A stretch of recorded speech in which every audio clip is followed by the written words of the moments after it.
Get home from school, turn on my TV. Who are these friends staring right back at me? Now that we're old. Why is this so weird in person? I know, but I kind of love it. Hi, I'm Amanda. And I'm Jessica. And this is 90s Babies Nostalgia, where a couple of 90s babies really screwed up their system for how we're recording. And also we like talking about TV. Just to be clear, we are not sponsored by or affiliated with any of the TV shows, channels, production companies that we talk about. We just really love talking about TV. And today we're talking about The Sex Lives of College Girls. Season 3. We were together. Yeah, we're together. We're recording in person. We meant to have 2 mics. One of them broke. We're also having a pizza party. We're just going to go with it. We're going to make it work. Hopefully it's an exciting one for you since we are together and this is a fun show. And if this is completely unusable, then you'll never know. And that's totally fine. It's true. All right. If you did not know, Sex Lives of College Girls was a series created and executive produced by Justin Noble and Mindy Kaling. Season 1 premiered November 18th, 2021, followed by Season 2 just about a year later on November 17th, 2022. And it followed the lives of Kimberly, Bela, Whitney, and Leighton, which were 4 freshman college students at Essex College through their freshman year.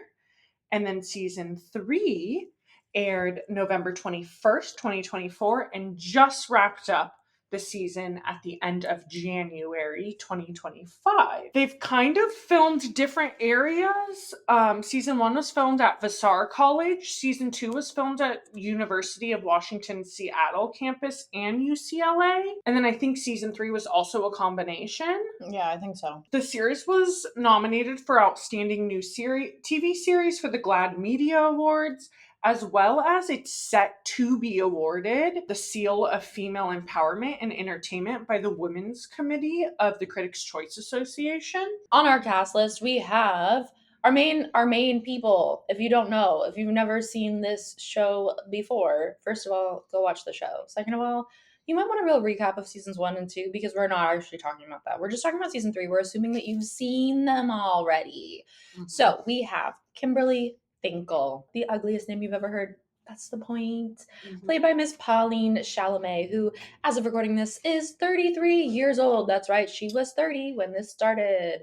We also have Bela. I don't know what her last name is. Sorry to that woman. It wasn't on the wiki. Played by Amrit Kaur, who is 31. Oh, and I guess, yeah, the point of Kimberly is she is the dumb, the weird, not the dumb, she's the weird. She's the kooky one from the Midwest who's not adjusted to college life at all.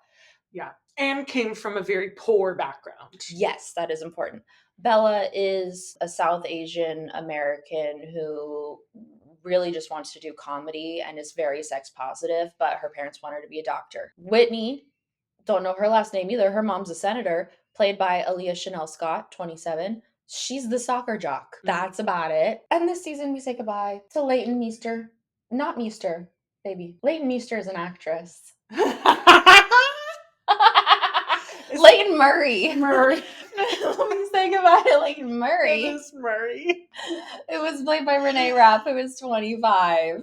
A couple new season adds to season 3 is we bring in a new roommate, Kacey, who is played by Gracie Lawrence. She's 27. She's kind of like the religious, sheltered... She's the Southern pageant girl. Yeah, yes. Southern pageant girl. And then we also bring in a recurring, pretty significant side character, Taylor. That's played by Mia Rogers, who's 24 at the time of recording. And Taylor is a freshman who's coming in, living in the same dorms as them, that Bela kind of takes under her wing. She's like the troubled lesbian. She's British, she's very gay, she's very cool. Yeah. As we kind of touched on already, season 3 follows the roommates at the start of their sophomore year back at Essex. And we kind of left off at like huge season 2 cliffhangers. Whitney and Kimberly at the end of season 2 have big tension because of Kanan. And so at the beginning of season 3, they are not living together. Whitney has decided to live in the Kappa house. Whitney and Kimberly are not speaking, and they kind of want to be friends again. And we eventually get to that point in this season. I have to ask, because there were a few season 2 cliffhangers, and this was undoubtedly the biggest one, right? Is that Kimberly at the end of season 2 decides she really likes Kanan, and they kiss. Whitney sees, but they don't see her seeing them. So then later Whitney asks, did you kiss him? Or no, did anything happen? And Kimberly says no. What did you think was going to happen with this storyline? Like, did you have thoughts about this resolution? I feel like we'll get more into the resolution as this season continues, but I think in general, the fight makes sense. Did you like Kimberly and Kanan at all? No. Okay. And so many people in the comments were pro Kimberly Kanan. Really? Oh yeah, I saw so many comments that were like, loved him with Kimberly. And I was like, there's no connection where Whitney and Kanan have like an amazing connection. You want to see them be romantic towards one another on screen, and you just don't get that with Kimberly. I get why the writers wrote it in because it created drama. I guess the resolution I was happy with. It created a nice friendship moment that I feel like has forever bonded Kimberly and Whitney. And like something like that won't happen again between them. What are your thoughts? Okay. Yeah. Okay, the first time that I watched season 2, I was not a fan of Kimberly and Kanan at all. The second time that I watched it, because I rewatched seasons 1 and 2 before season 3, I actually kind of got it. Because they do have very similar backgrounds and values. Yes. And like mindsets about life. And so it was this whole lead up. We have established that Kimberly is just like into a hot body, and Kanan has one, and then she realizes that he also is like very smart and has good morals, and that's why she likes him. So it's one of the only times we've seen her attracted to someone for their personality. I also controversially don't think that it's that bad to kiss your friend's ex. I'm so sorry. I know it's controversial. I think it's bad to lie about it. Okay. I think it's bad to lie about it. And to be fair, that is also the main reason that Whitney is mad. And I know that in interviews, Aaliyah and Pauline have talked about like the majority of the stuff they just shoot, like just shooting what was on the paper for the most part. They know like what it's going to look like. But Aaliyah felt very particular about this scene because just saying sorry and like the resolution didn't feel like enough. Like she wouldn't accept what had been written, and so this was one of the only ones that they've ever like workshopped the day of filming. It took them the longest to film because it was her and Pauline and the writers figuring out what actually felt like a genuine apology. Yeah, they lock each other in a closet, which is Bela locks them. Yeah, Bela locks them in the closet. It's like, you guys need to freaking figure this out because we all need to be roommates again. Well, my other question of the season 2 cliffhangers is Bela wants to transfer schools at the end of season 2 because she blew up her whole life. She made the fake female Catalan and then was awful and they kicked her out. And so she cheated on her boyfriend. And so she goes to the office and says, I want to transfer schools. And that's how her story ends in season 2. And we never hear a word about it since. That's not true. What did we hear? When the season opens up, the first time we see Bela, she like just left the office. I think it might actually be the first shot of the season, if not the one of Leighton in the car with Alicia. I think this might be first because Bela leaves the office and then like a school administrator immediately follows her out and is like, I don't know why they said you might have a chance. You have a 1.8 GPA. I've never seen a GPA that low before. There's no way you can transfer schools. And then I think we get the summer shots in the car and they're like coming back to school. That makes sense. I feel like it's lazy writing. Oh. Obviously, Bela was never going to leave.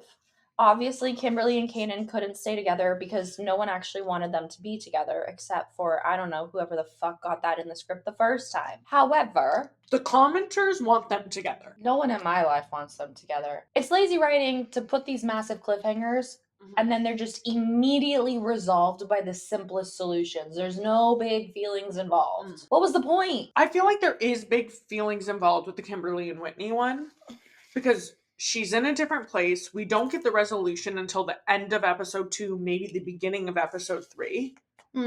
We don't get any resolution in episode 1. No, I think it's episode 1. Because it's before Leighton leaves. Which is episode 2. So I think we get it in episode... I think, but Whitney moves in before Leighton leaves because she's like, why do you need 5 boxes of shin guards? So we get it at the end of episode 1. Oh, yeah, that is kind of soon.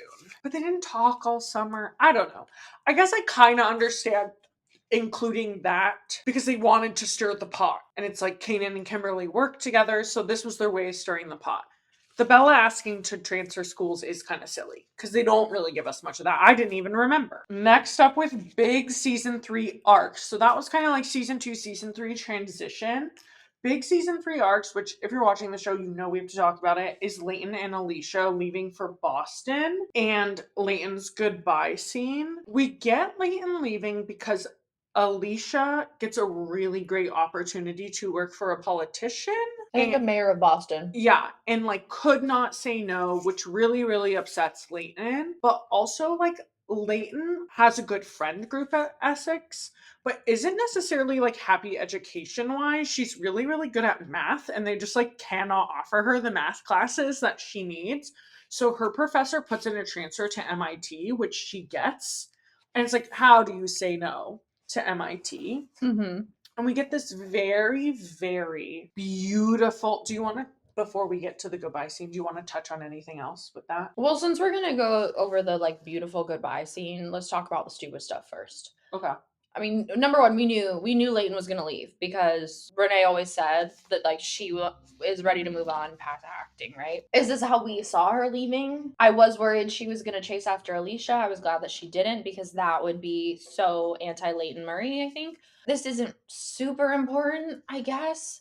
There's this detail that Essex can't offer her the math classes that she is qualified for because no other students are qualified.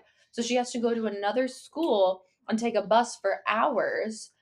That is the least unrealistic thing I've ever seen Leighton Murray do. She has a car service on speed dial. Yeah.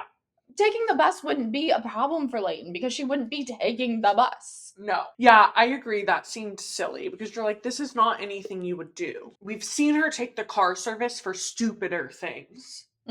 So it's like, why would have she not done that?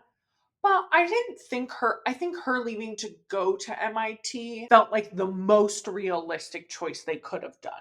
That did make sense. I know they wanted her and Alicia to like have a happy ending, kind of. I appreciate that. But also there's this point where Alicia's like, well, I got this incredible opportunity. And Lane's like, so you're just going to drop out of school and be a dropout? And she's like, well, I can do the work that I want to do now. For how long? Like that's, Alicia to me is way smarter than that. Like if you actually want a career in politics, you can't just start as an intern. You have to get a degree and start as an intern. It's not one or the other, it's both. Yeah. So we get this very, very, very beautiful scene leading up to that. The roommates find out that Leighton's leaving through gossip, essentially. They confront her about it, and she tells them that she is leaving. And she has this very beautiful scene where she's like, I would have came here and I would have done all the things that everyone told me to. I would have been in Kappa. I would have dated boys. I would have done all the things. I would have gone the 4 years and I would have been miserable. But instead, like, I met you guys and you gave me the confidence to be myself. And it is just such a beautiful moment of female friendship. It's like, this is what female friendship can bring out in people. And they all hug and they all have tears in their eyes. And just like the actors did such a good job at making the scene really come to life too. Yes, they did. They've been asked about this a lot because they're all friends, but in particular, Aaliyah and Renee are really close. Aaliyah directs some of Renee's music videos. They met through the show and they call each other their bitches. Like they are ride or dies. And so a lot of that sentiment felt very real because also this is Renee leaving. It was beautiful. I liked it. And then because she left, of course, we have to fill out the quad, which hilariously they were like, we're in a triple. but we need a quad because there's 4 of us. But now there's only 3 of us again, so now we need a 4th roommate. So much unnecessary chaos, but we get Kacey. I thought Kacey was going to be a carbon. First of all, from the promos, I thought Taylor was going to be the new roommate and she was going to be a carbon Leighton, essentially, but like cooler. But instead, we get Kacey, who's like very uncool because she's very Southern. She's overly confident. She's very perky. She loves Disney. She's very naive. She grew up in the pageant world. And her overconfidence is about hiding her insecurities. And unlike Leighton, who was not going to move for Alicia, but was going to try to keep Alicia there for her, Kacey is a transfer student because her boyfriend goes to Essex, which kind of just already tells you what kind of a girl she is. When she first got on screen, did you think she was a carbon copy of any of the other characters? No, that was a promo prediction. At first, to me, I was like, did they just throw in another Kimberly? And then immediately, once you get to know Kacey, you're like, absolutely not. But it was just like how naive she was, and Kimberly also is kind of naive. Like there was some parts of them that I'm like, are these two the same character? But it went away really fast. I think I didn't have that because Kacey so clearly had money. So Kacey moves for her boyfriend. All of the roommates besides Kacey, so the OG roommates, go out to a party. And while they're at the party, and Kacey does not go out because she's like, I'm having a girls' night in. I need to do all the things. Face mask, hair, all of the things are getting done. At the party, they're all like, isn't that Kacey's boyfriend? Like making out with someone? And so immediately they text her. She comes in and they all just like have her back. She breaks up with him. They shield her all the way home to protect her. And I think that was the moment, to me at least, that I was like, okay, I could see this dynamic working between the 4 roommates. I was unsure because she came in a little hot. She wasn't the friendliest to the roommates. But after that scene, I was like, okay, I could see where she fits. I think to your point about the Leighton leaving scene and like the beautiful female friendship and empowerment, I have this like way later down in our notes, but I think that's really what like makes this show. And it was never Leighton who did it initially, but then she did become that person. And I think Kacey has a similar arc in the roommate dynamic because from this scene, she's not been kind to them at all at this point, but they are so kind to her. Not only do they let her know, but then they like create a whole shield around her so that no one sees her when she's leaving because she's got like pimple patches and rollers and stuff. They're just unashamed and unstalled friendship, I think, is what really like wins people over and makes the show so beautiful. They have another moment with Kacey that is this exactly. At Parents Weekend, they're all out to dinner with their parents, and Kacey is talking to her mom like she's still with Calvin, like they are not broken up, and she has not shared this with the roommates. They do not know that her mom doesn't know, and they all immediately just go along with it. They're like, if this is what she needs, we're just gonna lie and be like, oh yes, Calvin, he's great. Like they just all go along with it, and it is so beautiful because they have questions, but they don't need the answers to know what they need to do to be there for her. And I love that. I had this theory when I was rewatching the first 2 seasons. I think the moment when the roommates all click, because they're so different, I think the moment when they all become friends and these like ride or dies is the Parents Weekend in the first season when they're at the FAF meeting and Bella goes, okay, but what are all the lies that we need to tell each other's parents? And Leighton's like, finally a reason to be at one of these meetings. Like, I think it's Bella's, especially, like, her confidence and just complete willingness to always support the people around her that, like, cements that mentality that, like, we're all going to do this for each other. And I love the Parents Weekend episodes. I think both of them are fantastic. This one's hilarious. I also, that's not a thing that we had at my school. No. And even if we did, we weren't, like, going to dinner with our roommates, but they're fun to watch. Yeah, maybe these exist. I've never heard of said Parents Weekends. It feels strange. We went to public school. Yeah, it's probably why. It's only for rich private school. The other thing that stands out from many things stand out from the Parents Weekend, but specifically in regards to Kacey, is during this parents' weekend, you really get a peep into why she is so confident to cover her insecurities. And a lot of this comes from her mother and clearly her pageant upbringing. Because when she finally does tell her mom about the breakup and is like, he cheated on me, her mom immediately is like, well, what did you do wrong?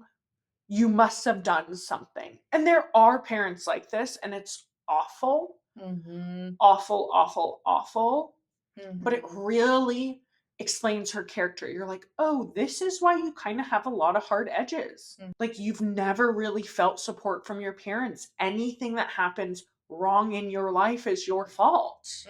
It's very sad. Yeah, I also, what really stuck out to me from that interaction with her mom is they have a tradition where she and her mom take a photo together every year or something, and like they always wear a very similar outfit, and her mom wants to look like her. Like, she's very clearly like living vicariously. She makes a comment that Kacey should wear her sweater because her arms look better covered up. And then after this whole episode, at the end when they take their photo together, Kacey decides to take her sweater off for the photo and says, I think my arms look better this way. But as a woman with arms, as many of us have, that really hit home for me. And I think it was also this episode in general is the first time you see that Kacey is actually deeply insecure.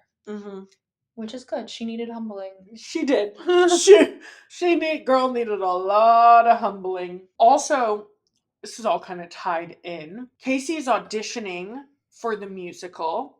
She immediately assumes she's gonna get the lead. Again, her confidence, right? Overly confident woman. Never been in a musical. Ever. And she's like, well, I was a pageant girl. I'm gonna get the lead. She doesn't. She gets the character of Grandma. She meets Cooper, who is gonna become a new, like, interest and boyfriend of hers.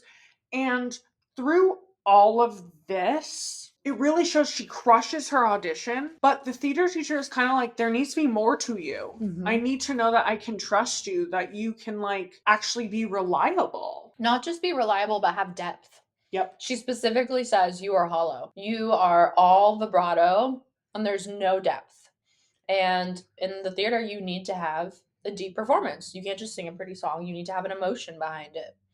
To be fair, she sings Roar by Katy Perry, which I think is a crazy choice. Although the last friend I said that to was while we were watching the episode, and she said that she sang that in an audition once, and I felt bad. So, oh my God.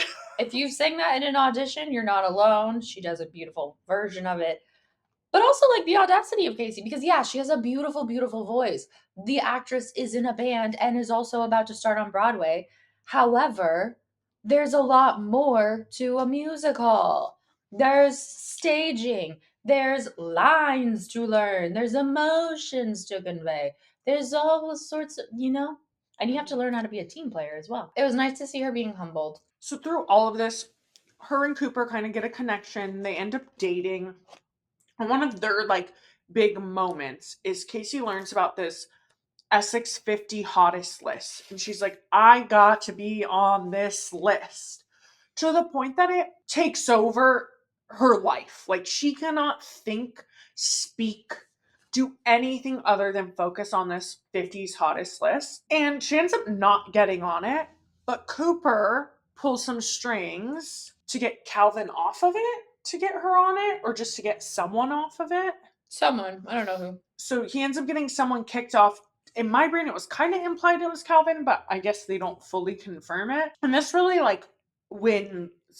Like, in Kacey's eyes, Cooper is, like, way better than he really is because he does things like this for her. It also shows what a shallow character she is, or shallow person she is. Yeah. Because, I mean, yes, the obsession with being on the 50 hottest list at a university that you just started at, like, maybe 2 months ago, where no one even knows you. Also, she's not the hottest person at Essex. I'm so sorry. She's stunning, but there were times during this plotline where it was, like, cutting then to shots of Whitney, and I was like, babe, if Whitney's not on this list, there's no way in hell you should be, other than racism. But then also, to me, I just think it's such, like, beautiful symbolism of showing how, like, hollow she is, that what matters to her is being on the list no matter how it happens. She didn't get fairly voted for. Her boyfriend rigged it. So it systematically means nothing, but it's the power that matters to her. It's the recognition that it'll be printed that she's one of the 50 hottest people. Also, what a fucked up list. It's fucked. That's another thing. Is there Parents Weekend? Did your university have a 50s hottest list?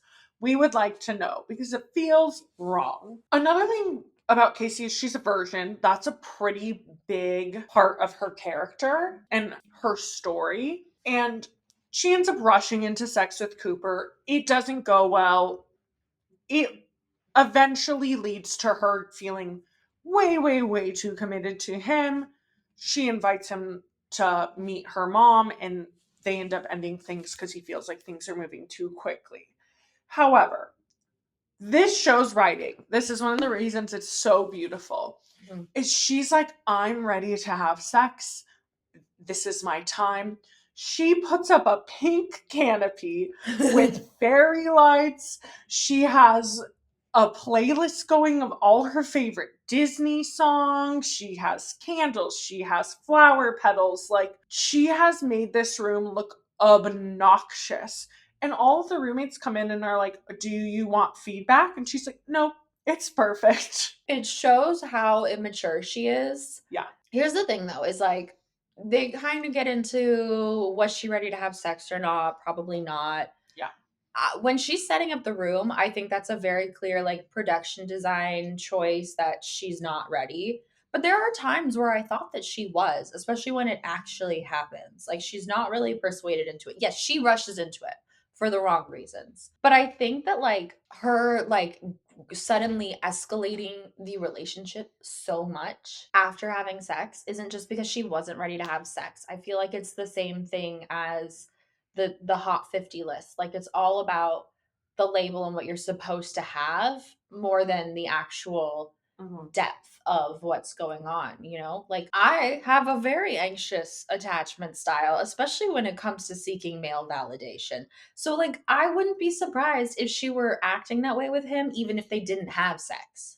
Yeah. Like, it's something that she just thinks is needed because she's like, naturally, next steps are you meet my parents. Yeah. Yeah. Do we want to get into Miss Whitney? I think we're ready. Whitney and Kappa, we touched on it. Kind of, not really. I feel like I don't have much more. What do you have to say? All right, guys, listen up. So, in all of season 2, Yeah. I don't know if it's in season 1 at all.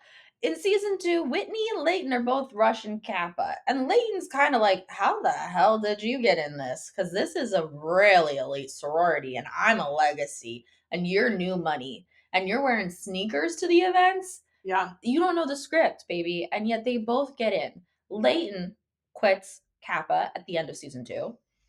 Whitney takes her spot after seeing Kimberly and moves into the Kappa house. This is our other cliffhanger from season 2. We could have covered it at the top of this episode, but I didn't write it there. So she moves into Kappa at the start of this season and is like inundated with all of these things she has to do. And if she misses certain events, she has to pay money for it. But like, they have really nice like shampoos and stuff in the bathrooms. And also they do really stick up for her when Kimberly comes around and they hear what she did. She's like surrounded by her Kappa girls who are like, you are not welcome here. So she enjoys it to some extent. But then once she makes up with Kimberly, she's like, this is a cult and I have no time for this, and just leaves. And it just felt like another thing of like, what was the point of this? What was the point of writing all of this into season 2? And even obviously you couldn't ignore it. So then the start of season 3, just for it to immediately go away. And it wasn't clear if she was quitting Kappa or just moving out of the Kappa house. But then she never went back to Kappa and suddenly seemed to be a member of KJ, which is like the black, not frat, but it's like a Black culture history house, right? Yeah, I think that if we take the perspective of like, what was the point of including this, then we're going to get rid of all the plot lines. And it's like, the point of including it is to add spice to the plot. So I understand that it added some fun to bring another roommate into the experience of rushing. I also think they touched on some really real stuff that happens in sororities that is like absolute bullshit. Like, if you are a student athlete or, you know, in a harder major with very intense classes, it's almost impossible to be in sorority because you will get fined for not going to events, which is just ridiculous. And if you don't have an enormous amount of wealth and you're already paying a lot of money to be in a sorority, it's crazy that they're finding you on top of that. So I do think there was value in including some of that stuff in the plot, because I think it's important to talk about for people who don't know that that's actually real. I was also curious, because you were in a sorority, how real it felt. Yeah, we didn't have a house, so it was a little different. Yeah. But yeah, like that is real. If you don't go to an event and you don't have an actual excuse, you do get fined. That's crazy. It's crazy. She had an excuse, it was soccer. Which then she shouldn't have gotten like, that feels not fully accurate, you know? Also, I know Whitney's supposedly not like hurt for money because her mom's a senator, but it's new money. And also, people in office don't really get paid that much, but I guess like whatever, bribes or something. But to quit right after paying dues, like you're out thousands of dollars. Yeah, that's where I agree with you. I wish there was more resolution in terms of like what happened. Because you're right, she moves out, but we don't really know what happened. So the main thing happening with Whitney in season 3 is that she's got way too much on her plate. Yes. Her mental health is spiraling. And she's also got like that kind of Black cultural stigma added onto therapy. Like, in addition to the regular societal stigma of therapy, we see that everyone else in her roommates are like, yeah, everyone should be in therapy. And she's like, not everyone. Like, we don't all need therapy. She's not sleeping. She's hardly eating. She's taking espresso shots she's timing espresso beans to stay awake. She's like timing her day to a point of like, I have 10 minutes to go over here, fuck my side thing, and then get back to work. Like, it's not healthy. Oh. And it's very obvious. Which leads her to, in one of the games. Yeah. One of the soccer games, because she's a varsity player. I don't know if they have a JV. Anyway, she's one of the star players on the team. Yeah. And they're having a record season. But because she's not sleeping enough and not taking care of herself, she has a terrible knee injury that I saw coming from a mile away, and I still was like, ooh, yeah, what happens? I hate it. Yeah. And her coach is like, yeah, you could let it rest. Or because we're having such a good season and we're probably going to make it to the playoffs, you could just like get a cortisol shot and like keep playing on it. And so that's what she does, because she's an idiot. Well, because she's 19. Well, also she's guilt tripped into doing it. She doesn't really feel she has a decision. She feels pressured. And eventually she does go to therapy. And she's explaining everything to the therapist. And the therapist is like, you need a day off. So she goes to her coach and is like, I need a day off. And the coach is like, absolutely not. Then you can't play the playoff game. And so she's like, fine, then I quit. Okay, I loved this for Whitney.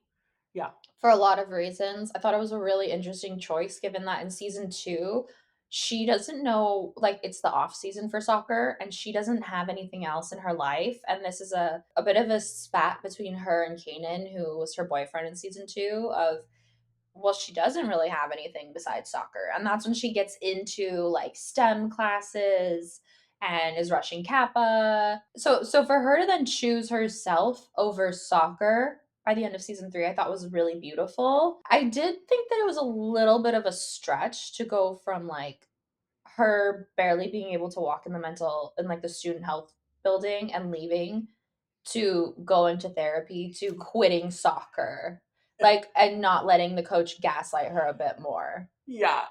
It all did happen very fast. She went to one therapy session and was like, oh yes, you're right, I do need a day off.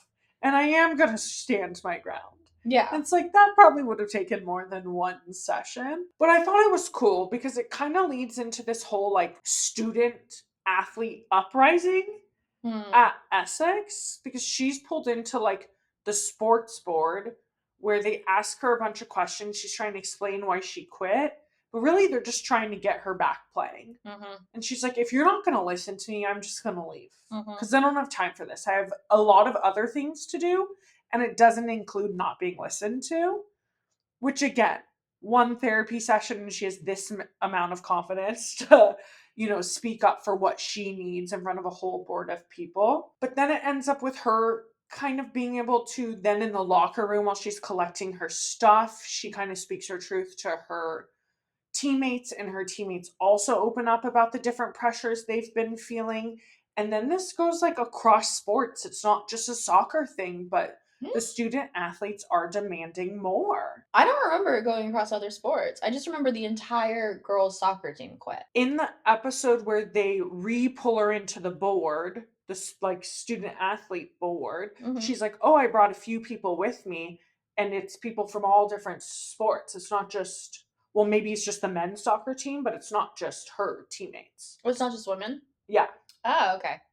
I just noticed her teammates, but I know for sure that the whole girls soccer team quits right before their playoffs, which they never make it to playoffs. So it's like a really big deal for the school. I'm proud of Whitney, I guess, for all of this. Yeah. She also has one other plot line, which is she meets a rich guy, but she doesn't date rich guys, but they're just fuck buddies. But then they like kind of start dating, and then as soon as they start dating, she reconnects with Kanan and they kiss, and this was kind of cheating. But then she like quickly drops the side piece, and then by the end of it all, she's back with Kanan. That's about that. Do you have thoughts or feelings about it? I like them together.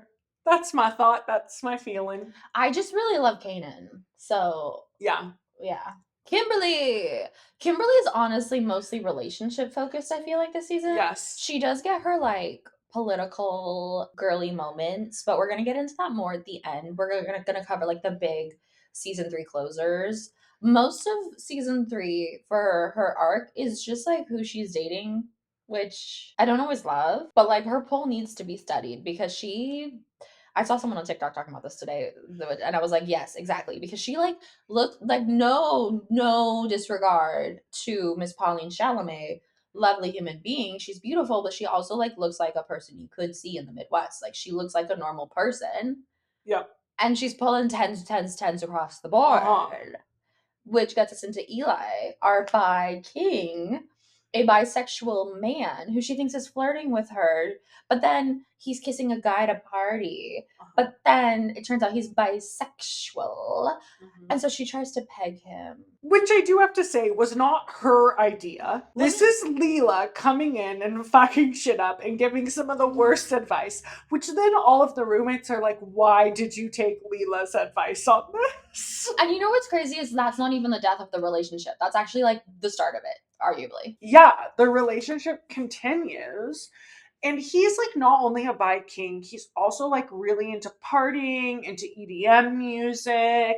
He just has very different interests from her, specifically in this season, because she's kind of going through this like, I want to be a Supreme Court justice, so I need to have a clean record on everything. It's always been her dream to be a Supreme Court justice. Sure.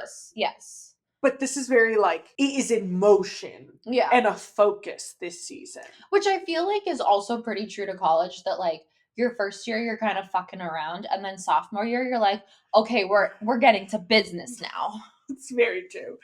And so they go to a party together, and she accidentally does drugs because there is Molly in the water and she doesn't realize it. As a person who's never around drugs, Jess, is that at all a thing that could happen? I've never been anywhere with Molly water, and I don't really know that that's how Molly works. But also, why would they write it if it doesn't? That feels weird to me, but also could be possible.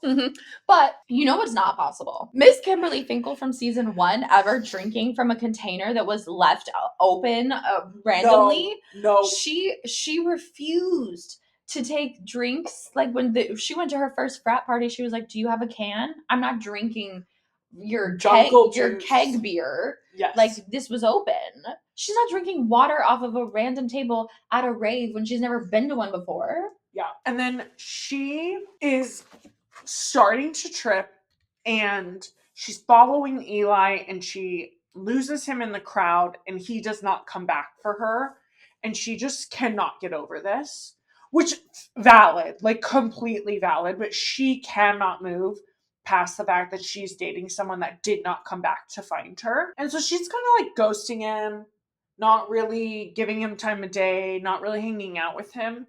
And during Parents' Weekend, they run into him when she's with her mom, and her mom ends up in, well, he's like, oh yeah, we were kind of dating. And Kimberly's like, oh shit. So then he ends up coming to dinner and hanging out with her and her mom.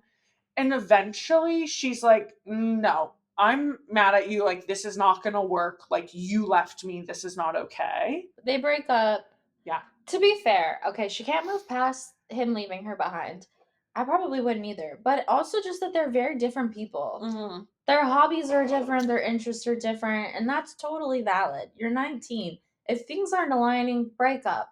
However, they do reconnect at the end of this season when she goes to a protest on campus and he's also there, and they're like, maybe we could hang out sometime.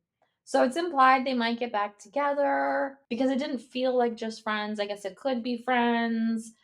And I guess maybe that's the show's way of being like, here's a common interest. They both protest. I'm not sold on it. I'm just not sold on that. I'm sold because he's a little cutie. I was gonna say he's cute, but like That's all you need to sell that's all me. you need, yeah. He's a little cutie. He is very cute. He's cute. So the other, yeah, you can go. Okay, Brian's in her symposium. Sorry if you're watching this and I keep becoming more and more horizontal. I don't have bones. That's a lie.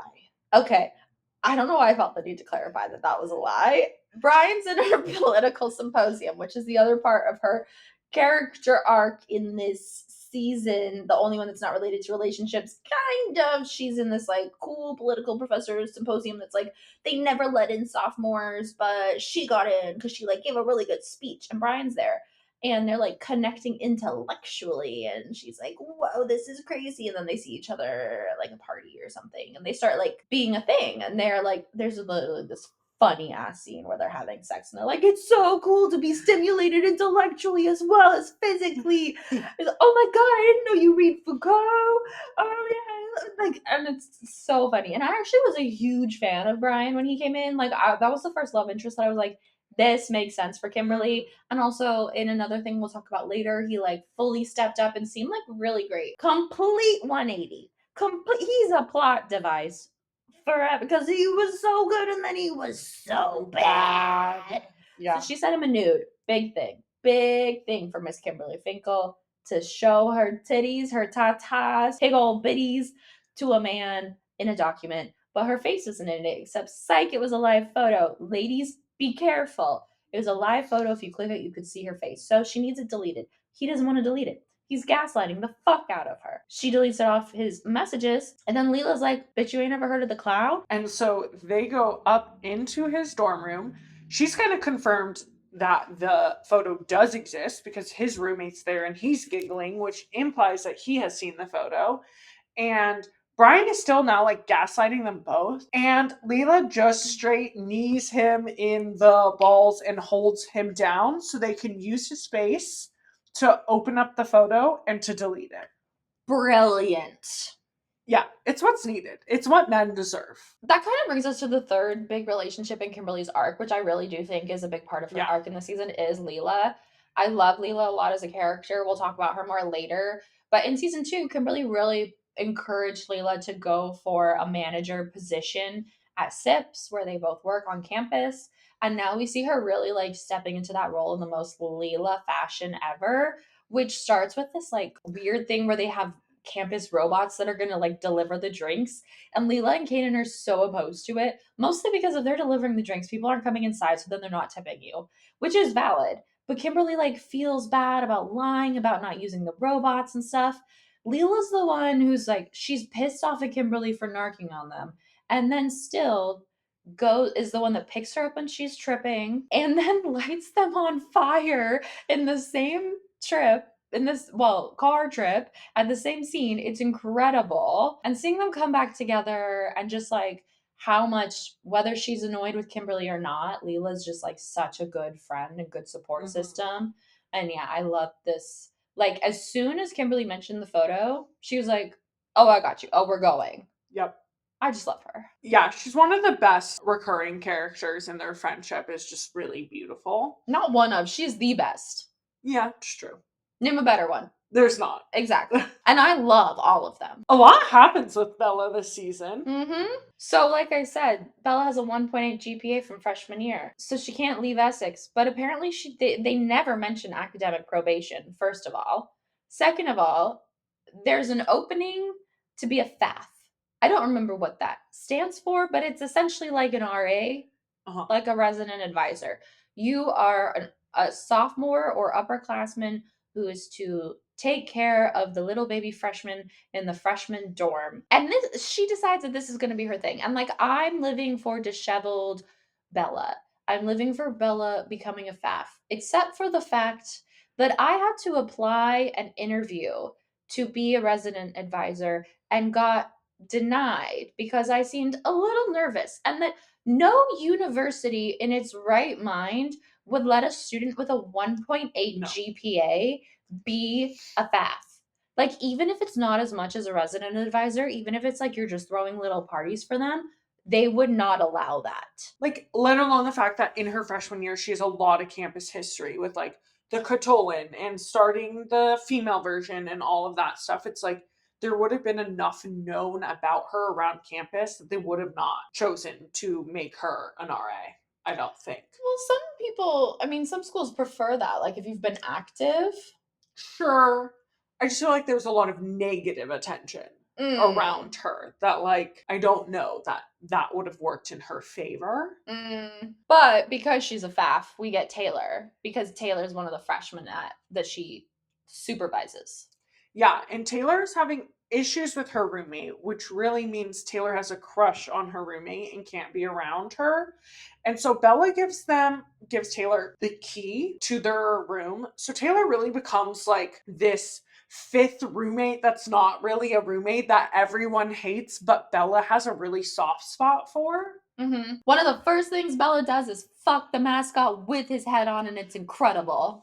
It's incredible. And this is used as a plot device for Bella to realize that, like, she has moved past just, like, hooking up with the hottest or the horniest thing, that she now needs, like, something real and needs someone nice, which is connected to the fact that she has a crush on a fellow FAF, Arvind, who has a girlfriend. Who he just conveniently breaks up with. Yeah.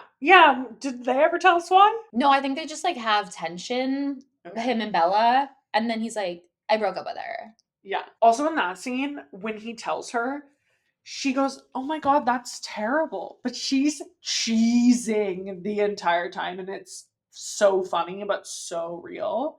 I need to briefly mention the mascot again, okay? Because this is the most Bella thing I've ever seen in my life. The mascot's flirting with her, and she's like, I think I'm gonna fuck the mascot, guys. And then they do, and he's like ready to take his head off, and she's like, no, leave it on. So there's this fox head on, and he's like perfectly ripped. And then later she breaks it off with him, and he takes his head off, and he's the most hot guy I've seen in this entire show. And I'm like, there's no way in hell a man that hot would agree to fuck someone who wants to keep his head on, unless he's like, I mean, maybe he's just like into that, and that's why he's the mascot. Yeah. But it was just like, I loved that whole turn of events. Like, that was beautiful. Yeah, very funny. So Arvind and her have this tension. She's kind of avoiding him because he broke up with his girlfriend, but she doesn't know how to be like, I really, really like you. I have a crush on you.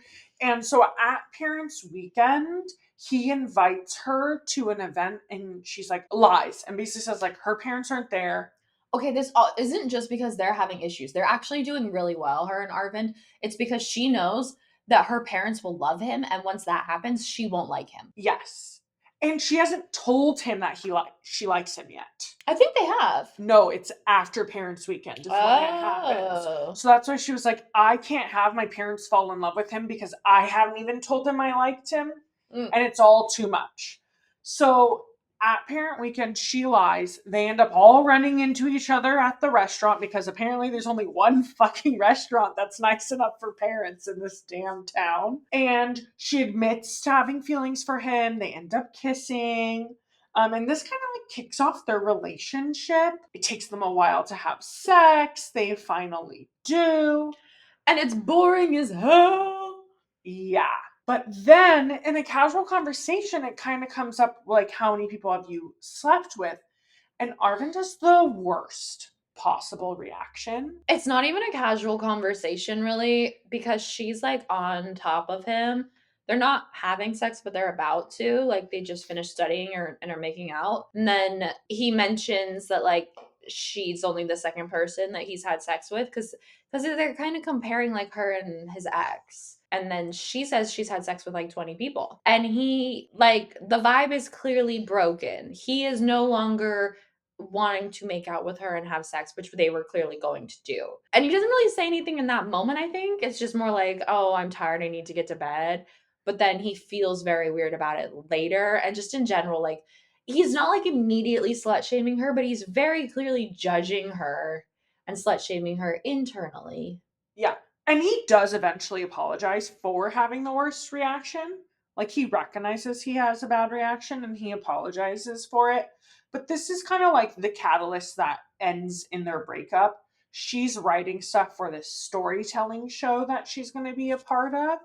And she has this idea. She's like, I have all these hilarious sex stories and hookup stories. And it's such great comedy that, like, people should hear it. And Arvind is very much like, that is private stuff. You should not share that with the public. Like, I'm not comfortable with that. And then Bella's like, well, then we probably can't be together. Like, we're not a good match. I'm a very open person. Like, I need to be able to share this stuff. And it's like, she's a comedian, of course. Yeah. So they break up, which leads to Bisexual awakening. Yeah. I love these moves, Jess. They are, wow, okay, she's pushing the cart. She's pushing the cart. Yeah, so Bella gets involved in this like comedic storytelling thing on campus. It's like very not cool. Casually, she like finds out about it and meets Haley, who is openly gay, and they're hanging out a couple times. And then Bella just kisses her at a frat party without thinking about it, without ever having a moment of like, am I bi? Am I liking a girl? Which is very Bella of her, I think. I just found it really fascinating that she does everything backwards. Like, there's no big awakening. She was dressing gay before she ever realized she was gay. I've known I was gay for the last 10 years and I'm just now figuring out how to dress gay. Like, Bella does everything backwards because she's just herself so much all the time without thinking, which I kind of love. She just sometimes need to think. And I also like this because Amrit really, I think, melds herself to Bella. Like, I know in the first seasons, because comedy is such a big part of Bella's character, she like started doing stand up and learning about comedy, and now it's like a big part of her life. She's also, I don't know if she's gay or bi, but she has a girlfriend and has led in a film about a South Asian lesbian. And so this is like Bella becoming more like her in this sense, you know? As soon as she kisses her, literally the next day, she wakes up and she goes, roommates, I have an announcement. I'm bisexual. And they're like, all right, we are going to miss breakfast. So let's go. And she's like, you gave Leighton so much praise. But what Leighton did was really brave. Casey's like, I wish I had been here for that. And she's never even met Leighton, and Leighton would have hated her. Yeah. Which I also think is all just very Bella. They're like, also because like Bella's been talking about how hot women are the entire show. Yes, correct. So it's not like it came as a surprise to anyone. And then we get a really beautiful, we'll touch on it more later, coming out to her mom as well. But I have a question for you, Jess. Did you feel edged at all by Bella and Taylor? I always saw that, to me, as a mentorship relationship. It was nothing other than a mentorship. There was no like tension, where the moment Haley and her were on screen, I was like, oh, this is gonna be like Bella's girl. Where I never felt that with Taylor. To me, I was like, oh, this is like Bella being able to like step up and guide someone as a friend who she really cares about. But I was never like, oh, maybe they're gonna be something. Did you? I think we all knew Bella was gonna come out as bi by the end of this season. Her outfits. Oh, from the beginning. Yeah. From the beginning. And then even more so now. But I think somehow we all knew, or there were clues or rumors or something. I think we all knew it was coming. And when she so quickly developed this friendship with Taylor, who was just so brazenly gay, it made a lot of sense, and it felt like they were setting that up as a long game. I agree with the mentorship relationship. Like, I very much felt that, and I thought I was sometimes worried, like, what about when it happens? Like, am I going to feel creeped out by it, or how are they going to figure that out? But I did kind of think that Taylor was going to be some awakening for Bella, also because a lot of what happens with Taylor, we'll get, I mean, she's next, but like one of her big things is that she supposedly like has a crush on her roommate who's straight, and like the whole time that she's telling Bella about this, it feels very out of nowhere, and like she's actually speaking coded about Bella, like because she supposedly hated Bella at first, and then all of a sudden they're really close, and then she's like U-hauling with Bella, spending all of her time in her apartment. We never see her with her roommate until suddenly she has a big crush.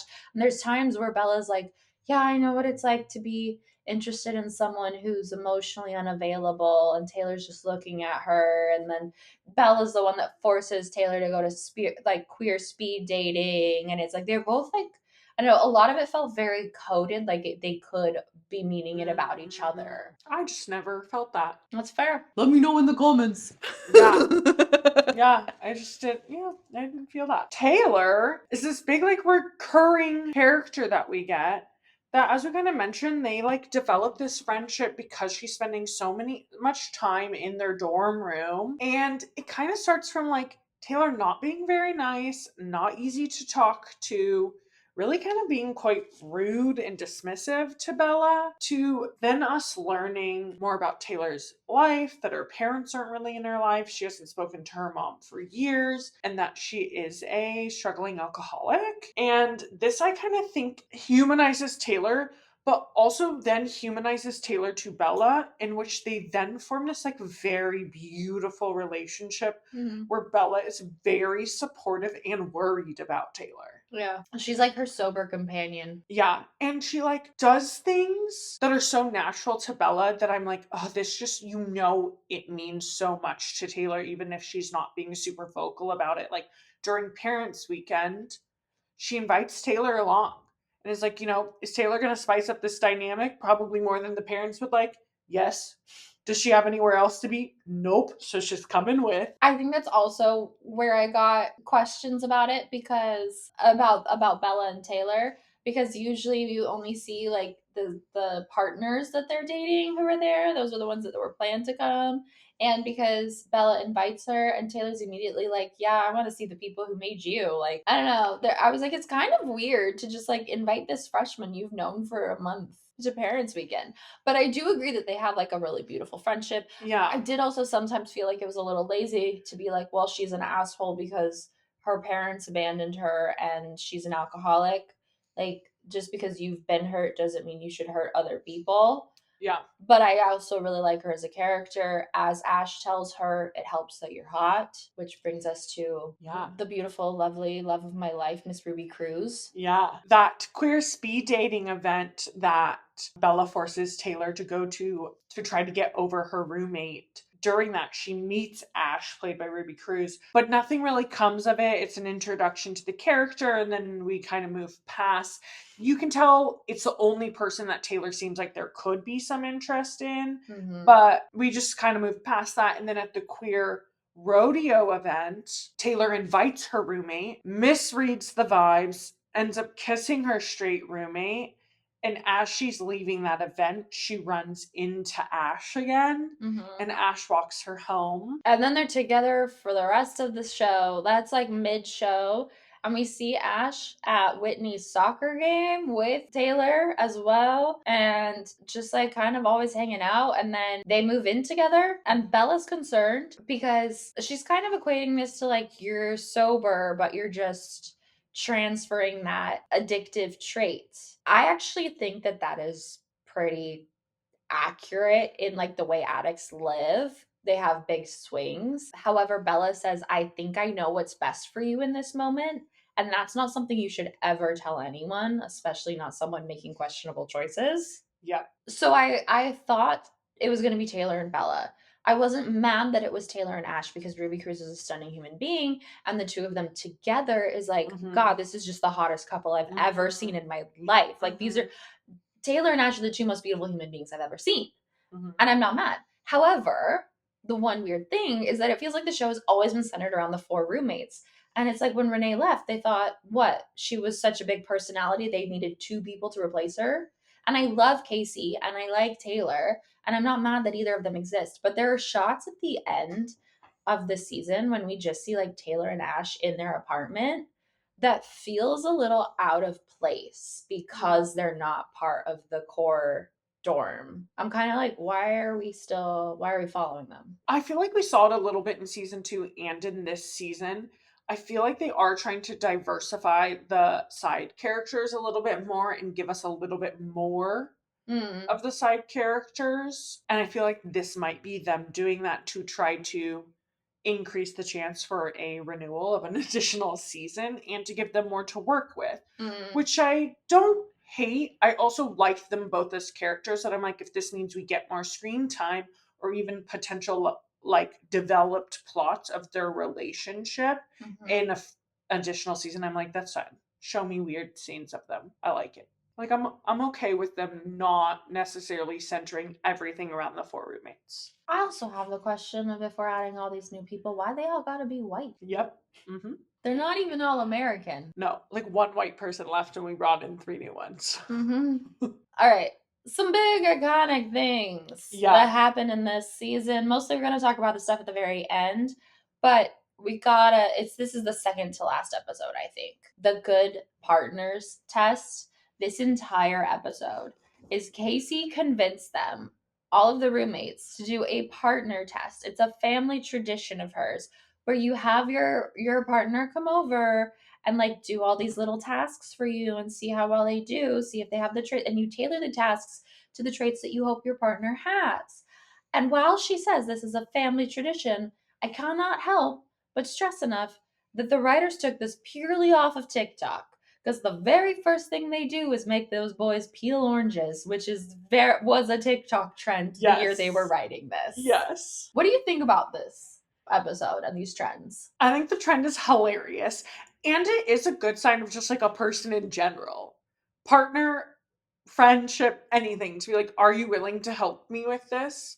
Because also as a disabled woman, I can't do a lot of things with my hands. So I purely do judge someone's like willingness to be a good friend based on their ability to do silly tasks for me. Even if they don't know I'm disabled. I'm like, I'm having trouble with this.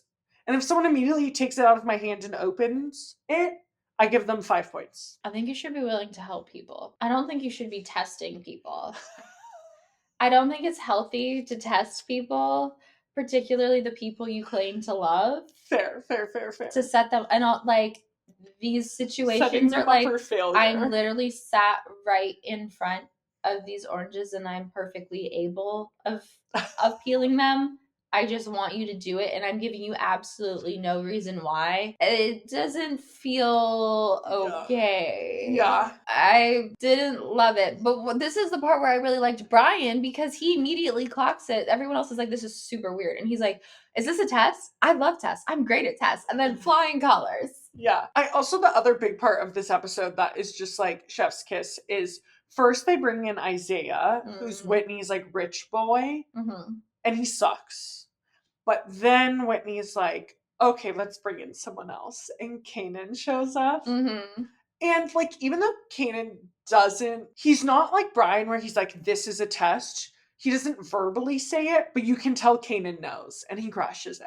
Kanan's also just a perfect man. Yeah. Like, Kanan's just like a perfect man. Like, my very first note on this season is, I love the men of this show so much, and does that make me a bad feminist? Because it's the sex lives of college girls. But every time, like, and it's not even his looks. Like, yes, he's a beautiful man. Yeah. But every time that he opens his mouth, I'm just more in love with Kanan. And when it comes to the orange peeling, she's like, I just got my nails done. And he's like, those things? No, he didn't. Yeah. No, he says you better have just gotten your nails done. Excuse me. Yeah. No, yeah, it is great. And also it's Whitney telling them that she's interested in Kanan, because she didn't tell them before. Yeah. Another huge thing is Kimberly attends the protest after her professor discourages her from doing it, because now it's going to be on your record and maybe it'll be harder for her to be a judge. And she decides that this is more important and is apparently just trying to get kicked out of Essex. So she sneaks into the server room. I guess we could tell you that they're protesting a right-wing speaker on campus. That's probably like important, but not really. So they go into the server room because it's going to be live streamed. Before you get into like how she's trying to get expelled from Essex, which is also what I thought. I also was worried about her scholarship, and then I remembered that already got revoked. Yeah. She gets into that room with Bella's ID. Why the fuck does Bela have access to the server room? In no world would RA duties require you to have server room access. I did not process that's how she got in there. That's crazy. But my thing is, it's like she already lost her scholarship. She went through all that crazy stuff last season where she was like selling her eggs to make money and shit. She almost got kicked out for cheating, yeah. Yeah, and almost, yes, because yes, she was cheating. Like, she's literally just trying to get kicked out of Essex. I'm like, girl, attend the protest. Your professor recommended against it, but you know it's what's right in your heart. Do not then attend the protest and go in the server room and cut every single wire. They were really like, we don't know what anything does. We're going to break all of it, and that way it won't work. Yeah. And also, okay, yeah, you stopped the live stream. You didn't actually stop him from speaking on campus. Yeah. I don't know. It was flawed logic, but mostly I was just distracted the entire I had to rewind, and because I was just like, no, that, like, I'm not seeing things. That is Bella's badge. Like, Yeah. well, that shouldn't have worked. Yeah, that's funny. After Kacey loses her virginity and then her and Cooper are on the edges of a breakup. They already had broken up. They had broken up. All the roommates are sitting down on the couch and just chatting, and they have this really like authentic, open conversation about how they all lost their virginity. And Kimberly shares that her experience was very similar to Kacey's. Oh yeah, it was. And that, you know, she's like, and that was the ugliest guy I've ever slept with, so it's only up from here. And, you know, the whole conversation is about like maybe losing your virginity is meant to be a little messy, and that it's okay. And I really liked it. Mixed feelings. They aren't on the couches, by the way. They're on the floor. They come home and find Kacey sat on the floor up against a wall crying, and tells them that Cooper broke up with her. And then they all talk about it. I really liked it. I really liked that Kacey was a virgin because I was a virgin all of college. I didn't lose my virginity till I was almost 25. And so I guess that's why I have mixed feelings, because when I did, it wasn't messy in any way. It's not like it was incredible, but I think it's super valid to lose your virginity in a way that you might regret or that you might have felt was not ideal. But I also just really wish we could drive home the fact that you just don't have to lose your virginity. And I'm not saying I was that secure, because you knew me at that time. I was not a secure person. I'm not a secure person now, but a lot of my deep insecurities come from this time in my life. But I still never felt ready or like I had a person, so I didn't. And maybe that's also because I didn't have a person and she kind of did. Yeah. But I just think there's another way that story could have been written that wasn't kind of telling the same lesson that we hear more often. But it was beautiful. Yeah. It's also like not all of them had messy bad stories. Some of them were just messy in the sense that like the sex wasn't great, because the first time you have sex, it's never not good. You know, so I liked that it was a mixed bag of stories. It wasn't all like, it was horrible, you know, like Kacey's experience or Kimberly's experience. Yeah. The final scene. This is a huge moment. It feels like a series ender while also opening up for a season extension. Like, it feels like it could be either or, depending on what Max offers them. And like they purposely set it up this way. Kacey is going out to sing her solo, and she just captures the entire audience with her voice, with her stature, with just like the power that she holds in that moment. The theater teacher is like visibly stunned. Kacey's mom, who she didn't even think would care that she was doing this, is crying. The song is Never Enough from The Greatest Showman. Yep. Have you seen You haven't seen The Greatest Showman? No. You just looked up the song for this, or? I have listened to the soundtrack. I didn't know that. I just have never watched The Greatest Showman. That's so peculiar, but we don't have time to get into all of that right now. Never Enough is a song that's already going to be hard not to like bring the house down. Like that is a stunning song. I was distracted the entire time because I was thinking, what show are they putting on that she's singing this song? Mhm. Because in that setting, that like they're not putting on The Greatest Showman, because that the way that that scene was set is not the context of that song at all. And then I said this to my friend, and she was like, they said that the song is like with, or the show is with contemporary songs. And I completely missed that detail. So if you missed that detail like I did, that's what it was. Is apparently it was like a yeah, no, I could tell your hand was impatient. It was like, I know that. Give it to me! Yeah, it's a great song, but also during the song, Bella has her mom on one side, has Haley on the other side, and she reaches over to Haley and grabs Haley's hand, and Bella's mom sees, and then Bella's mom grabs her hand, and it's kind of a very cutie way that she was like, hi mom, I'm bi, and it was just, I loved it. I love that it was done without this big like coming out moment while it was a big coming out moment. I expected her mom to be more just like a smile or something, but she really like grabbed, like I was mimicking her just then when I was grabbing Jess, because she like shows tears in her eyes and reassurance. Yeah. Also, we see, because Kimberly, they got caught cutting the server room wires. I don't think we said that. We see Eli breaking her out of... bailing her out. But it's not really jail, because they're on campus. It was campus police that caught them. Was it? Yeah. But like, yeah, bailing her out of campus jail. The soccer team reunites and we see them celebrating together. And then Taylor also calls her mom and we see her mom answer. And this is like, from what we know, the first time they've spoken in like 5+ years. This is a whole montage happening while Kacey is singing, and it's the final scene. And it is really beautiful. I thought it was really beautiful. I had a few complaints beyond just the song choice, which is a beautiful song. I just was at the time confused. Yeah. As established. My main thing is that they made this big deal out of getting Kimberly out of jail, and then she rushes into the theater at the... Okay, first of all, why is everyone in the theater when Kacey wasn't even supposed to be in the show until the last like 30 minutes before the show went on? Or maybe it was like a few hours before and she told everyone, but like she was replaced days before, and suddenly everyone knows, including her mom. She told her mom, really? Well, her roommates maybe did. Okay, I'm talking myself into it. But they make this big deal where Kimberly is like, she gets out of jail, and then she like runs into the theater and like sees the end of the song.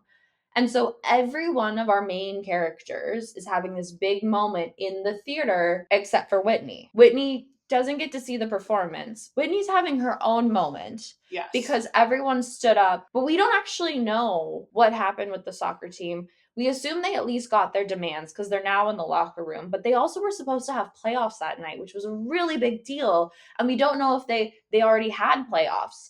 And I felt like as one of the original main characters, it did a disservice to Whitney's storyline to not show what happened with the soccer team more, and to also have her there with the rest of them in that big moment. Like, I needed more togetherness. Also, because we've seen the other girls at Whitney's soccer games before, I'm sure that they would have liked to be there. And why are they all showing up for Kacey and not for Whitney in that moment? I just wish that there were maybe 2 moments so that they could all be supporting each other in both. And I know that that's not always how life works, but it's written. It's not life. Yeah. Yeah. I guess to me, even in this world that the soccer team is reuniting, in my brain, Whitney still is not on it, so she wouldn't participate in playoffs anyway. I feel like her mind is kind of made up on that. Oh, no, she's back on the team. You think? They're all in jerseys. Oh. Also, soccer was her whole life. She didn't quit because she didn't like it. Oh, I guess I did not take it as that. I feel like she still does not have enough time for it, girl. Yeah, that didn't bother me as much, but I agree with you. It's like, if you're giving everyone their big moment, why are you giving Kacey this huge moment without also giving it to Whitney? Yeah, and I think it was really when Kimberly ran through the doors. Yeah. Because then I was like, why is that so important that she's showing up for that moment if Whitney's not there? Yeah. Okay. I miss Eric. I miss the Catalan girls. Where they at? We get to see the weird girl at the beginning of this season be like, hey, Bella, hope your summer was good. No hard feelings. But where's Lily? Where's Eric? Arvin didn't have an ounce of Eric's appeal with Bella. I fucking love that man. He was so cute and he was so funny and he like understood her. Yeah. Leela's the best character. We've already Also, said I that. love Kanan. Also, in this moment, one of the things that I really love that they did in this season really well is that all of the characters' friends are friends with each other. There are so many moments where I just see like Leela and Kacey, or like they're in the cafeteria and it'll be like Kacey, Leela, and Willow. And I'm like, how the fuck do all these girls know each other? Clearly it's because they're all part of the cinematic universe of this friend group from the dorm. Yeah. But like there were so many times, like there's a frat party where Casey's like getting advice from Willow and the other Kappa girl, or not Kappa, KJ girls. Yeah. And I just thought it was a really fun choice that they did. That it's never explained. There's never a moment when they're like, whoa, because you know Leela would never be friends with Kacey in the first place, but she's at the performance in the final scene and she goes, that's my tiny friend. Yeah. I have to be honest, based on the promos and what people and fans were expecting from this season, I expected more queer experimentation in the friend group. Like, we got rid of Leighton, and thank you for Taylor and Ash, like, I'll take it. And thank you for Bella's by Awakening, but I was expecting more. Were you expecting Bella sooner, or? I was expecting maybe Whitney. I was thinking Whitney sometimes too. Yeah. And I was like, we didn't get anything. I've seen people say, Whitney, you're next. Yeah. Some of the queer writing did feel a little bit unrealistic as well. There's a moment where Taylor says that, like, oh no, you absolutely can't be friends with your ex. I've never heard anything less lesbian than that. Again, the girl that I dated is currently watching my cat. That's just like very normal in queer relationships because the communities are so small. Also, there's a moment where Willow's like, I know every gay girl on campus, and one way you can spot it is like queer women don't have long nails. And that's like that's an older stereotype.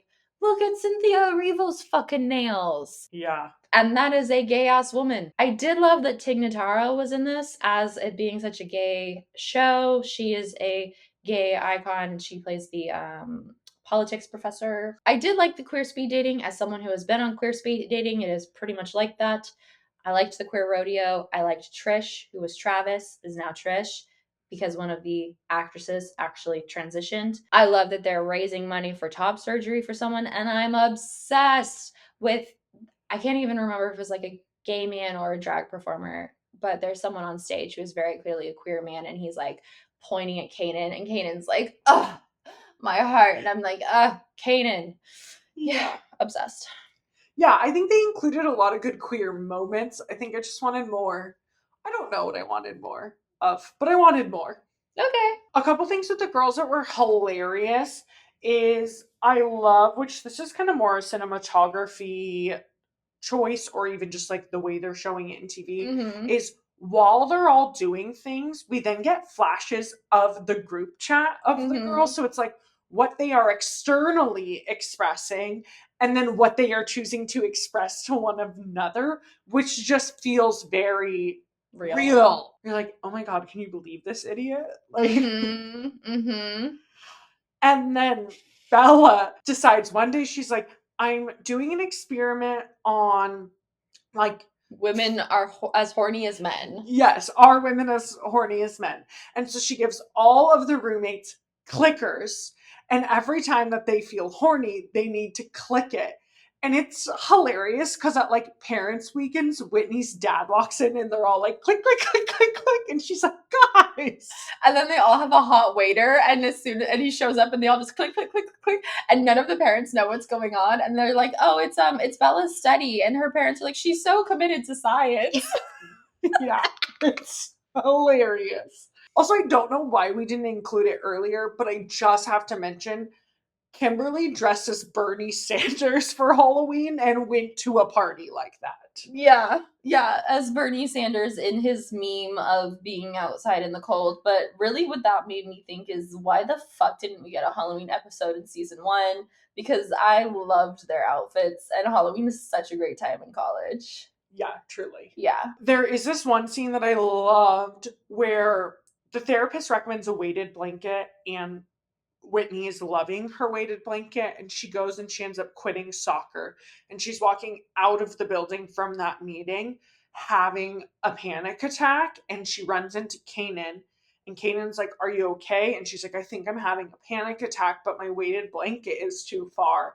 And so they lay on the grass, and she has Kanan get on top of her and put all of his body weight on her. And he's like, "Is this helping?" And she's like, "Shh, weighted blankets don't talk." I love this scene because, first of all, Kanan's such a good boy. He's like, my ex-girlfriend needs me to lay on top of her in the middle of school where like lots of people are walking around and can see us. Yeah, sure, I guess so. But also, this is a thing that happens in Grey's Anatomy, not as a weighted blanket, but there's a character who is an addict and has spiraling thoughts all the time, and her partner sometimes, like, he lays on top of her and she finds it so soothing she calls it addicting, and he makes her do it one time when he's feeling stressed. Oh, So to see it in another show was like pretty funny to me. yeah, I kind of love that. We talked about like this is such a beautiful show for how the characters hold each other up. Do you want to talk about how they're flawed? Yeah, I think what makes this show so great, and I am someone who does not like cringe television, and so sometimes this type of comedy writing is really hard for me to watch because I get like secondhand embarrassment really hard, and so normally I don't really tend to watch shows like this, but I love this show, and the reason is that these are real people. Like, all of us know these people, and all of us have been parts of these characters.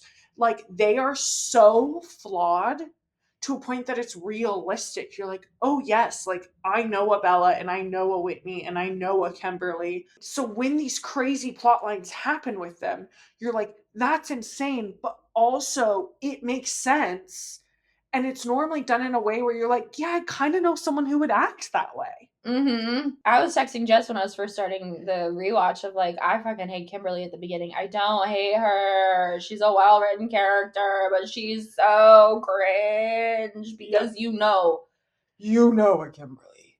Yeah. If you're white, you've probably been a Kimberly. Because at the beginning, she's making so many mistakes about race because she just doesn't know better. And you know it's not written to condone her actions. It's written to make fun of her.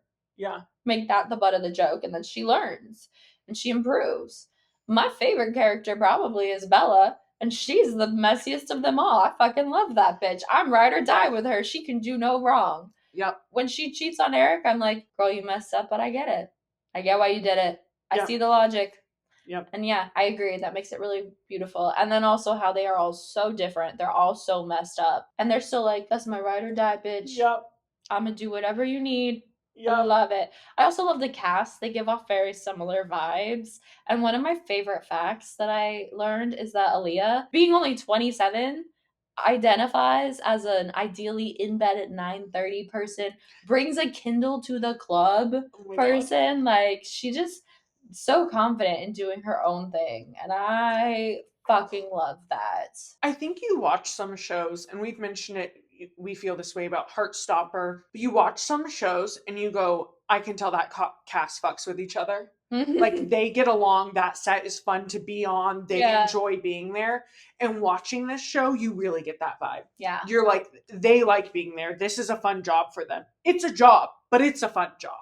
Yeah. Getting into quotes, I think these first few are me. Kacey says this to her ex at the party when she gets called in because he's cheating.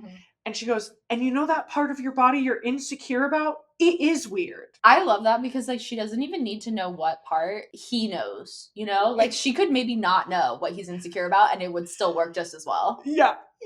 There is one night where I think Whitney, Kimberly, maybe it's just Whitney and Kimberly, but like multiple of them are coming back from hookups in the morning, and Bella is going to take a photo of them and goes, say dick down in 3.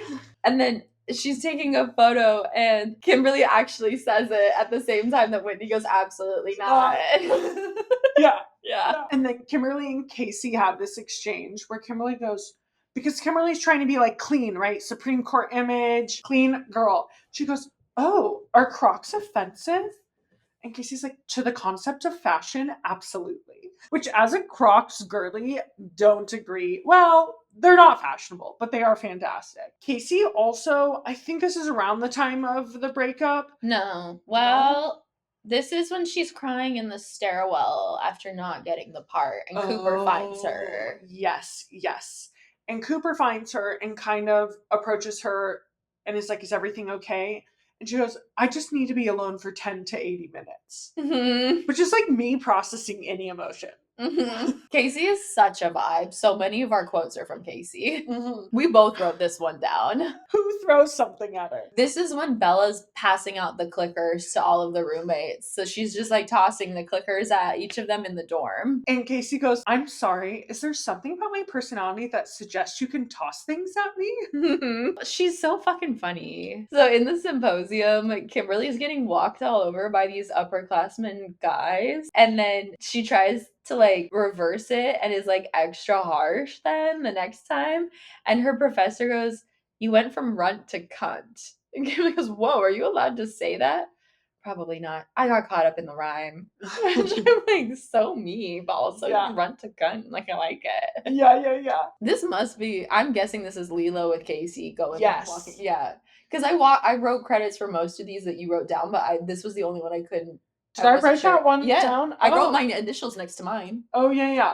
So, yes, this is definitely Leila and Kacey. I don't know the exact example, but they are walking somewhere, and Leila goes, look out, tall and tiny, coming through. Mm-hmm. Fucking love her. Yeah. Cooper is mentioning some sort of theater party. I don't remember what it is, but it sounds very theater kid nerdy. He doesn't say when it is at all. He just says what it is. And Kacey goes, oh no, I'm going to be busy whenever that's happening. Then they're getting ready to go somewhere as a group of roommates. They agree to go somewhere. And Whitney goes, do not let her put Taylor Swift on. She'll get lost in the song and never come out.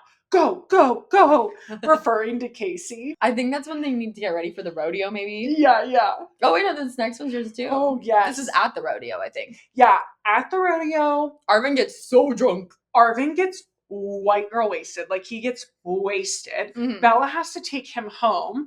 And he's kind of like coming on to her. They haven't had sex yet, but she's like, she really wants to have sex. But she's like, you are way too drunk. Like, this is not the time. Like, you are not present. And he goes, oh, I'm all present. Unwrap me, Santa. He gives such dad vibes. Yes. At the gay rodeo, when Taylor walks out, some guys are throwing eggs at her. And Ash just like from a fucking bush just jump. Of course, a lesbian jumps out of a bush. Sorry. Just jumps out and throws a muffin at these guys and shouts, suck my gay dick. Yep. It's just so stupid because she's just this tiny little human throwing a muffin. Yep. This is when Leila and Kimberly go to Brian's dorm room together to make sure that the photo is completely deleted. And he's like, you're being crazy, which is completely gaslighting her and continuing to do it. But she goes, I'm okay with being a little crazy. And I loved it because it's like, yeah, one, it's ridiculous that she's being called crazy, but there is a level where it's like, I'm okay with that. Mm-hmm. Especially in this moment, was it worth you taking Leila with you to like basically manhandle this guy? Was it a little crazy because you guys use violence? A little bit. Was it worth it? Yeah. Yeah. I also think it shows Kimberly's growth because she's so worried about her image for the future in this moment. For her to like be accepting, like, maybe I'm not going to fit in. Maybe I'm going to be a little crazy. Yeah. Guys, you also need to know that when she's tripping in that episode, she has hallucinations of various Supreme Court justices, alive and dead, sending her texts about how disappointed they are in her. Yeah. And then the last quote is a Kimberly quote, is when they break into the server room. This guy is like, how did you know about this? And she goes, little fact about me, if I don't know something yet, I yearn to learn. Which, like, me too, Kimberly. I hate that I am probably the most like you, but yes. All right, that's all of our quotes and our facts and I just really hope we get a season 4, guys. I felt like Jess and I talked about this the other day, but like, I feel like we added this whole new group of people, right? Got a lot of new side characters, but mostly we got 2 whole new main characters. And it feels like it does a disservice to the show and the characters to not give us at least a 4th season. If we only get 3 seasons, yes, it ended nicely, but that season will always stand out as being tonally quite different from the first Yep. 2. Yep. So I would like even more than 4. I'd be surprised if we got more than 4, but I would really like a 4th season. Yep, agreed. I think, and we also talked about, we think this is a show that like probably could do like 5 seasons, and then after that probably would be it at its peak and be time to say goodbye to it. But yes, I really hope we get 1 to 2 additional seasons. Though it was set up like they wanted to do 8, doing a semester a season. What the heck was that, Mindy? I mean, girls gotta get that bag. Is that all for your final thoughts? Suck my gay dick. And with that, our next episode, keeping it up with the gay content, guys, we are going to talk about XO Kitty Season 2. So stay tuned for that one. Please follow us on all of our social media, 90s Babies Nostalgia. Spell out the word 90s on Instagram and YouTube, but use the numbers on TikTok since that is still a thing. Please rate and review as it really helps us out. And with that, we'll see you in the next one. Bye! Bye. Babies, nostalgia.